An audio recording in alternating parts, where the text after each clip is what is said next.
নমস্কার, আমার চ্যানেলে তোমাদের আরও একবার স্বাগত। তো ভ্লগটা আমি শুরু করছি কেনাকাটা দিয়েই।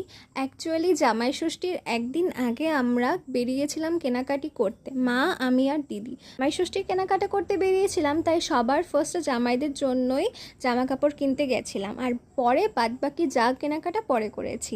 তো এখানে মা আর দিদি ভীষণ আগ্রহের সহিত জামাইদের জন্য ভালো ভালো ড্রেস চুজ করতে ব্যস্ত, আর আমি ওয়েট করছি কখন আমি লেডিস সেকশনে যাব, গিয়ে আমি নিজের জন্য কিছু কিনবো। কিন্তু আমি নিজের জন্য তো কিছুই পেলাম না। এখানে মায়ের জন্য একটা শাড়ি চুজ করে দিলাম আর কি, দিদি আর আমি মিলে। এরপর তো পুরো জামাই ষষ্ঠীর যা কেনাকাটা ছিল সব করেছি, তারপর চলে গেছি থালাবাটির দোকানে। তো এখানে এই প্লেন থালাটা আমার ঠিক পছন্দ হয়নি, আর যেটা দেখছো ডিজাইন করা, সেটা একটা থালা একটা বাটি আর একটা গ্লাস দেবে, সেটাই 150 টাকার মতন। তাই সেখান থেকে শুধু এই সিম্পল বাটিগুলোই নিয়েছিলাম, আর পরে অন্য দোকান থেকে ডিজাইন করা থালা কিনে নিয়েছি।